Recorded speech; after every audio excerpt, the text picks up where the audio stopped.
let's see what the expert has to say, right? So let's say, for example, Mr. Kevin O'Leary, Mr. Wonderful, he's lately into this FTX saga crypto. If you guys are following crypto, he's into that. He lost some money there. Shit can happen to smart people, but nevertheless, coming back to this, he's saying there is never an incentive to stay in debt. So he's of the opinion you shouldn't stay in debt. And of course, a lot of you may be familiar with Mr. Dave Ramsey. He's an avid, he's like an advocate of paying off that mortgage, right? So if you call him and say, hey, so he will say like, pay off that mortgage now, right? So, and then finally, Mr. Mark Cuban, he says safest investment you can make right now is to pay off your debt. So what does this mean? So let's think about this way. Like if you have a 7% mortgage, um, sorry, 7% student loan. I'm sorry. So instead of putting that extra money towards your mortgage or investment, you let's say if you pay off that student loan, which is 7% interest, like basically, let's say next month on, you won't be paying that anymore. Therefore, you are left with that 7% in your pocket, right? Instead of thinking about, oh, let me go and invest in this stock, or like do that, or do this. That's what Mr. Cuban says. Basically, pay off your high debt, then you basically pocketing that high interest for yourself. Then you can think about doing anything. So so it is very clear, like a lot of, see, I'm nowhere closer to these guys. These guys are very smart guys. So there is some uh, truth to what they say, right? But if you ask me, do I agree with them? uh, Maybe, may not be. So that's what I want to so basically, in my view, e- before I want to come to a conclusion, I want to have facts in place. If you have a hard facts, nobody can deny it, right? So that's the key. So I always go with evidence based investing, no emotions. Just because I don't like this guy, I don't take sides. I just, because like there are other people, there are people who say Dave Ramsey and everybody, their theory is wrong. You would be better off doing some stock market or crypto. I'm not taking any side. I'm going with the fact. So what is the first fact? So I believe in evidence based investing or fact based conclusions, right? So what is the first fact? So this particular graph on the top side, it shows the average price increase of United States, like a national wide United States home price increase from 1992 to 1992 to 2022. So basically, it shows like how they have increased over those that timeline from 1992 to 2022. And then basically the average is somewhere around 5.3%. Okay. This is like quarterly data, right? So you can get this from the sources ceicdata.com. They basically get from the housing the federal the US United States federal housing. They maintain all these data, so basically they get that data and they have plotted this. So I'm just trying to use that information, so it's available there.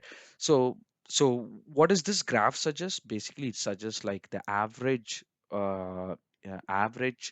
growth of housing prices from 1992 to 2022 is just 5.3%. I'm just saying five, just 5.3%.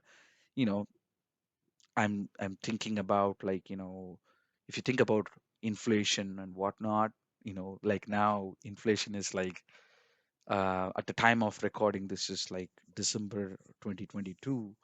Last time it was like 6.7 or 7%, close to 7% inflation. So 5.3 is nothing, right? So, but that's the fact. So that's the growth that you can expect if if you invest your money in the housing market in United States, right? um, and then think about for the same timeline from 1992 to 2022. Let's say if you in 1992 if you have invested $100, by 2022 that money would have grown by $1,641.75, which is like 9.5% uh, per year. So so you can clearly see the basically this two graphs is pretty much clearly indicating the fact that if somebody has to put their money in the housing market versus stock market, it is very clear that usually stock market returns are greater than that of a real estate. Okay, usually. But I'm sure like some, if you don't agree with it, please type your comments on the comments. I'm okay to okay to look at it, and then we can discuss about it later, right? So but usually, why I say usually, because you see, like, if you, for example, if you've invested somewhere in 2020, of course you would have got a lot of higher returns, which is same with stock market, right? um, but just to compare apples to apples, I've done the same timeline, because higher time, like, wider time horizon is usually better to understand the investment returns, right? Like, because like I'm not day trading or something, right? I'm talking about investing, right? So in general, so the what is the first factor saying? So if you usually stock market returns are greater than that of a real estate. Okay, what is fact two is saying? So think about, like, let's say if you have taken a 250K mortgage. um this analysis pretty much is saying it takes almost 10 to 12 years plus or minus, right? 10 plus or minus 2 years to pay off 250K mortgage. How? So for, think about like this. See, this is a scenario like you got a 250K mortgage. You just got it now, and it's the amortization time period is 30 years, and you got a interest rate of 5.8. You can check the web. This is the latest that I was able to find it. I'm sure you may find like something lower than this, but for purpose of illustration, I've taken that 5.875. So think about, like, this is a scenario. You got 5.875 for 30 years mortgage on to 250K. You would be paying every month. You would be paying 1,478.84 for 30 years. So which is like 2022 to 2052, right?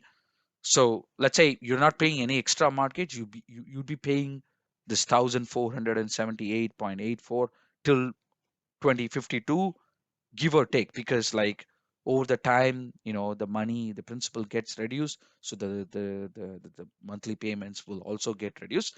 But at least for first few 5 years or 6 years, the payment is going to be almost the same, right?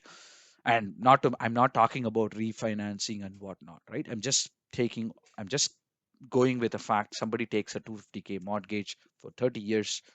It takes almost like, 2052, right? If you don't do anything, only by 20, almost 30 years it will take you to pay off that mortgage. But let's say, like, if you have some extra money, so this 10 to 10 plus or minus 2 years is basically, uh, when you have lot of money at your disposal, and you can pay that, you can put that extra payment, right? Lot of, you can aggressively pay off this mortgage, right? So this can only happen, this 10 plus or minus 2 years can only happen if you have that really, lot of money, like $250. Let's say you have extra $250 a month. You can see like here the amortization period only decreases by 8 years and 11 months, so which means you still have to pay. You can only pay off your mortgage by 21 years. So so it's only when you have like around like $1,000, so that means your household income should be really, really large, because don't forget, like, you're doing all these six obligations. You're saving, you're paying off their mortgage, right? Like say paying off your high interest debt, emergency fund, life insurance, regular investments, and investment for children. So that means, and then you're left with $1,000. That means your household income should be really, really high. But seldom that's the case, right? Like not a lot of people have that kind of money. So you're most likely in this scenario. But for illustration purpose, I'm saying like you only when you have $1,000 every month to pay off, then the amortization reduces significantly. Then you would be in this position where you can pay off this 250K mortgage in around like 12 years, right? So what am I trying to convey here? So the point is, let's say if you keep think about the scenario where you have this extra money and you're not investing but you're paying off the mortgage only, then that means you're looking for a longer horizon, like either 12 or 21 years. That means the time value of money, basically you're losing. You're not investing, so therefore let's say like the stock market quadruples or whatever, right? You're losing that opportunity, right? That's number one. And then the number two is, uh, you know mortgage itself, like if you think about it, like it's 250K. If you think, if you subtract your mortgage from rest of your assets, right, like stocks or whatever savings you have, most of the people m- for most of the people, mortgage would be the larger chunk, right? So that, therefore, like if you only concentrate on paying off that mortgage, it's just like one house that you're really relying it on, right? That means you're not diversifying yourself more, right? So these are the two facts. A, if you if you if you just pay off the mortgage, if you want to pay off a 250K mortgage, basically it takes almost 12 years. Now if you do that, then you end up losing the time investing. Basically you lose the opportunity in investing elsewhere. And then B, you're not diversifying enough. You're just relying on your house. And depending upon the market where you live, like it may happen, this can happen. And let's say like if you're in the retirement stage, um I don't know. It can happen. Nobody has a crystal ball. Nothing can. So there is a lot. There is a risk. You know. Yes, paying off mortgage is good, but like this is the fact, right? You're losing opportunity by not investing, and then you're not diversifying enough.